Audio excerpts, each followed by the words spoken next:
Good morning, podcasters. Time for a heartwarming story about buying social media followers.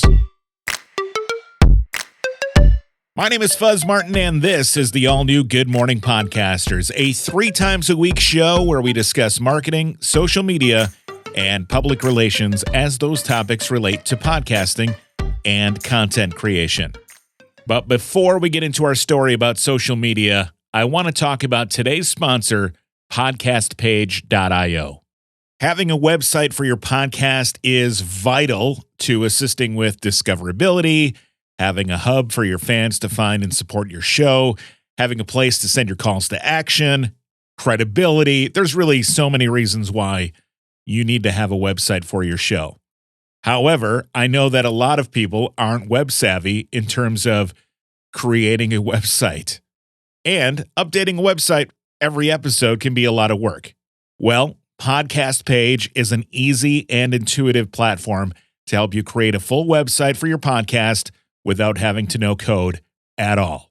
You can launch your podcast website in literally minutes. Podcast Page automatically pulls in your episodes from your RSS feed, so you have a web page where you can send your listeners. It also is easy to pull in pages from your YouTube channel as well. In addition, Podcast Page has a full blog, guest profile pages, guest intake forms, contact forms, and even a voicemail widget so that your listeners can leave you a message that you can play on your show. Design is easy. They've got a ton of options. They're pre-made templates, and they've got beautiful themes along with a drag-and-drop page builder. And again, no code required. I've been a podcastpage.io customer for 2 years, and I recently switched goodmorningpod.com to Podcast Page from a different source. And we'll talk about that in an upcoming episode. Get started today. Go to podcastpage.io, and you can create your show's website in minutes. That's podcastpage.io. Thanks to Podcast Page for sponsoring Good Morning Podcasters. Let's talk about social media followers. In fact, let's share a story, an allegory, if you will, about a fictional podcaster named Sarah. Once upon a time, Sarah was trying to grow her show's social media presence. She saw that some of her competitors had large followings on Instagram and TikTok, and she wanted to be like them. She wanted to have the same for her show. Sarah came across a website that promised to give her thousands of followers for a small fee. She was tempted by the offer and decided to go for it. She paid the fee and waited for the followers to appear on her account. A few days later, Sarah saw that her follower count had indeed increased by thousands. She was thrilled and couldn't wait to show off her new followers to her friends and listeners. However, Sarah soon realized that the followers she bought were not real people. They were fake accounts created by bots, and they had no interest in her show or her topic. Sarah's social media posts received very few likes and comments from her new followers, and she realized that they were not even providing any value to her show at all. In fact, the low percentage of interaction was actually making her content be seen by fewer people. The algorithm tanked.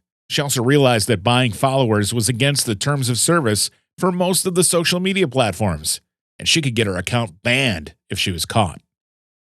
Sarah learned her lesson and decided to focus on building a genuine and engaged following through authentic interactions and marketing efforts. She knew that it would take more time and effort, but she was willing to put in the work to build a strong and genuine social media presence for her show. And then she spent an entire weekend blocking the bots that she bought because there's no easy way to undo the damage if you buy likes or follows. Don't be like Sarah. Do the work. I know it can be tempting to have a quick fix or compete with those who seem to have a bigger following, but it's important that you build a genuine and engaged following through authentic content, through interaction with your fans and followers, while also respecting the terms of service of the social media platforms that you're on. Yes, I know this is hard work, but there is no easy button. That's it. That's today's show. If you have a question for me, reach out fuzz@goodmorningpod.com. And you can find all the episodes of Good Morning Podcasters at goodmorningpod.com. And while you've got this episode up in your podcast player, please consider clicking the follow button and also leaving me a 5-star review. I'd appreciate it. It's real easy to do. And if you do it, you'll get Good Morning Podcasters in your pod player every Monday, Wednesday, and Friday. And with that, we'll talk to you on Friday, right here on Good Morning Podcasters. Thanks for listening.